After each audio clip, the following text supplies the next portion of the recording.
black, charred, burnt to a crisp, not there. This is what the Wilderness Canoe Base Camp looks like after a fire in 2007. The camp has suffered much damage, and there is a great need to rebuild. According to the WCB website, the Wilderness Canoe Base website, it was founded by Ham Moose in 1956. In the first season, there was 120 boys who were brought to the camp because Ham Moose had a vision that he would bring in troubled youth and bring them to the wilderness to show them a different lifestyle than they would in the city. The camp mission back then was all about sharing burdens, and not just sharing the burdens of a camping pack and a tent and a canoe, but also life's failures and problems so they could work it out. Wilderness Canoe Base is located in northern Minnesota on Lake Seagull on two islands, Dominican and Fishhook. It is also located at the end of Glenfint Trail and has served hundreds of youth since its founding in 1956. In May 2007, May 5th, there was a fire that devastated much of the land in northern Minnesota. This fire started because a camper didn't properly put out his campfire, and it ended up burning 75,000 acres of land in Minnesota and Canada. Now, if you think about this in terms of soccer fields, it's about 36,000 soccer fields worth of land. Also, there was about $4 million in damage to the camp. And according to the U.S. Forest Service and the U.S. Department of Agriculture and the Ham Lake Firefax, 2/3 of the camp wilderness was torched. The director of the camp, Jedediah Sharmer, said, "He left us with a chapel for worship, a shop to rebuild out of with all the tools and supplies, and a made lodge to feed volunteers and folks that come up to help rebuild." So even during all the devastation, the camp owner still had a vision of continuing the camp, obviously, and being thankful for what was left of the camp, even after the dramatic fire. There is definitely need to rebuild the camp.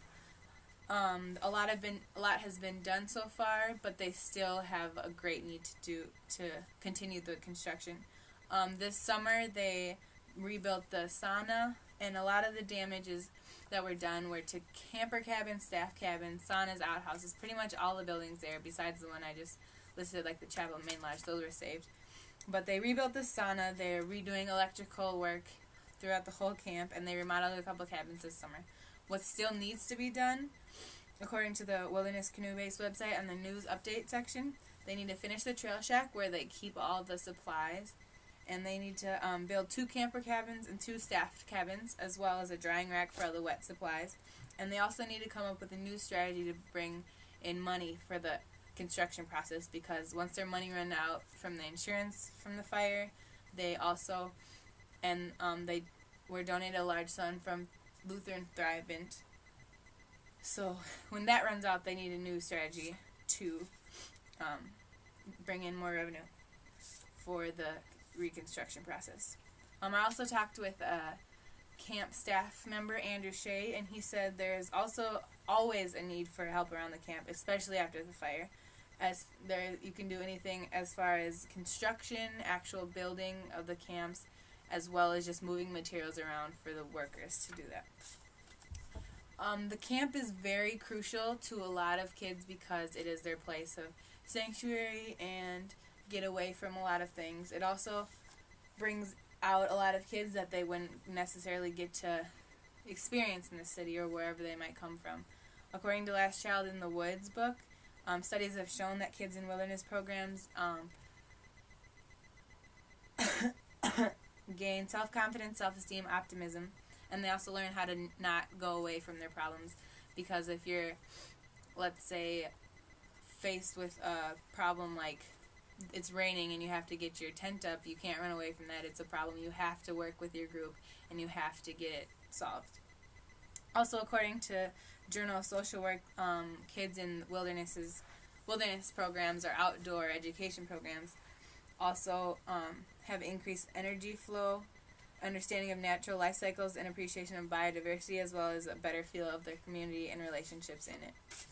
So once again, the Wilderness Canoe Base is a camp in northern Minnesota. It was devastated by a large fire in 2007, and they're still rebuilding, and there is a great need for rebuilding. So my goal is to get the hammers out and keep on working.